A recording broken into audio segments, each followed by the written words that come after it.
Good morning, guys. Here we have part second of third chapter third. We already talk about some different uprising against British rules. Important sannyasi, Santhal and Bhavi. Very important. Now we talk about struggle of independence.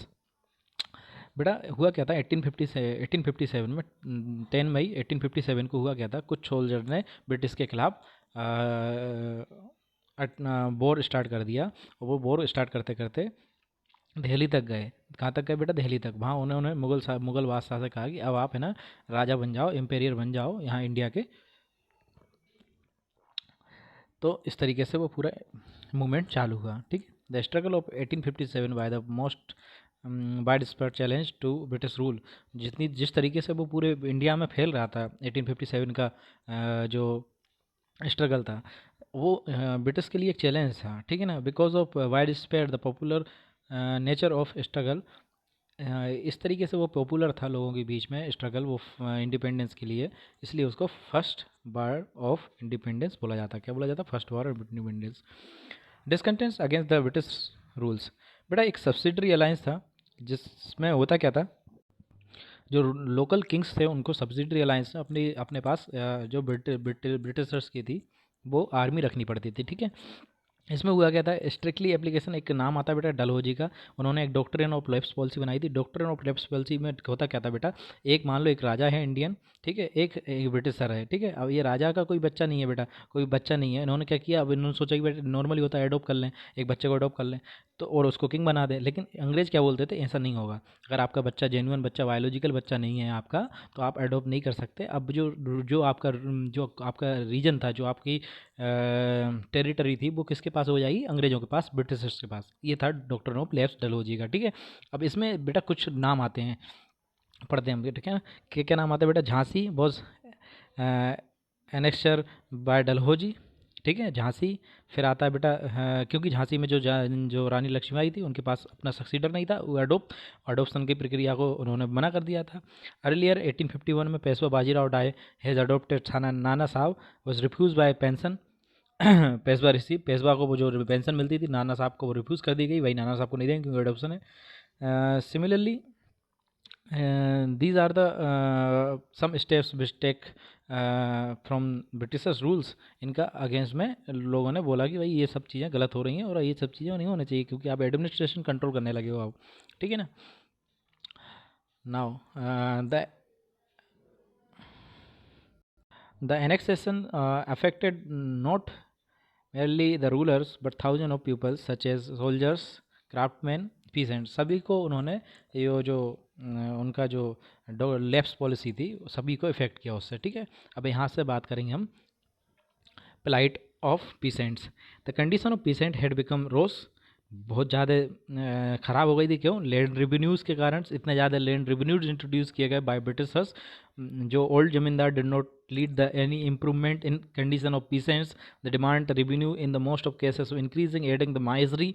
The old cottage industries was ruined. जो old cottage industry थी वो रून हो गई क्योंकि ये लोग बोलते थे कि हम नहीं, ये चीज़ नहीं, वो आप खेत में ये नहीं बोओगे, वो फलाना ढिकाना, ऐसा करके बहुत सारे इन्होंने रूल रेवोल्यूशन इम्पोज कर दिए जिसके कारण पूरा पीसेंट जो वर्ग था वो पूरा परेशान हो गया। फिर आता है बेटा fear of loss of religion and caste. असल में क्या था बेटा, धीरे धीरे क्रिश्चियनिटी को लेकर आए। क्या क्रिश्चियनिटी को लेकर आए? The Britisher policy attitude to created among fear among the people that British government was determined the to destroy the religions by covering with Christianity.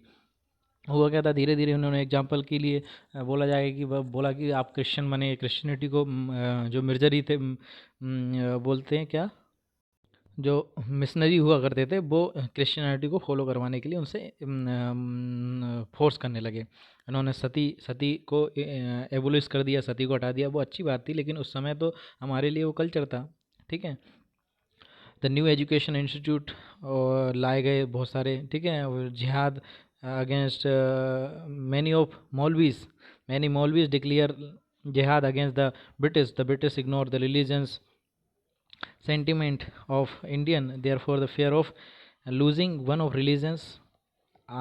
लोगों में एक डर हो गया कि हम शायद हमारा रिलीजन हम ना खो दें। इस वजह से भी एक इनके जो मन था, fear of loss of religion develop हुआ। ठीक है बेटा। अब आता है grievance of Indian soldiers. Most very very most important paragraph बेटा, very very most important paragraph, आपको इसको मेमोराइज करना चाहिए।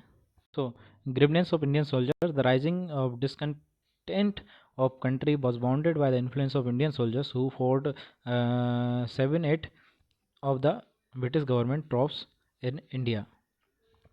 हुआ क्या था बेटा उस समय, माना यह जाता है कि जो सोल्जर्स थे उन्होंने उसके अगेंस्ट आवाज़ उठाई। क्यों उठाई बेटा, उसका कारण है, there was a no scope for Indian soldiers in to rising the hierarchy of army, and there was the great disparities between the soldiers salaries of Indian and European soldiers। जो Indian और यूरोपीय soldiers थे, Indian और European soldiers थे, उनकी salary थी, बहुत अंतर था उनमें। मान लीजिए इसको 1 रुपये मिल रहा है तो इसको इनसे ज़्यादा ही मिलता था। तो वो एक कारण ये कारण था।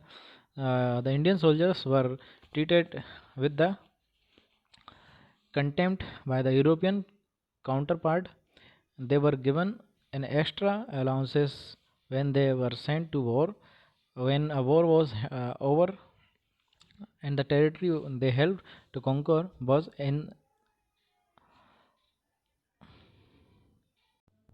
annexed, the allowances withdrawn। Most importantly very very important बेटा, ये लाइन ये आपको याद होनी ही चाहिए। क्या था बेटा, at the same times the Indian soldiers were given a new rifle, their cartridges were steamed with cow and pig fat। तो बेटा काऊ क्या था बेटा, हिंदुओं के लिए, हिंदूज जो उस समय पॉपुलेशन थी उसके लिए काऊ वर्शिप, काऊ की वो वर्शिप करते थे। सेम पिग, पिग का फेट जो वो था उस समय जो मुस्लिम पॉपुलेशन थी उनके लिए वो बुरा होता था।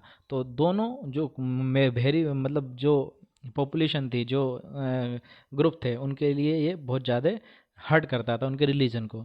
तो इससे हुआ क्या, this cartridge had to be bitten before the loading, this offend the religion of sentiment both Hindu and Muslim दोनों का। ठीक है ना बेटा, यहाँ से मेन प्रॉपर चालू होता है रिवोल्यूशन का काम। ठीक है ना। अब यहाँ से आता है विद द कैप्चर। अब यहाँ एक हीरो आता है बेटा, कौन, मंगल पांडे। मंगल पांडे 10 मई 1857 when the 85 soldiers were convicted and sentenced a long period imprisonment for the refuse to grease Carthage in the leadership of Mangal Pandey, Lord the Carthage, when the force over the attack, two English officer Mangal Pandey was captured and sentenced to death by hanging, the begin at the point।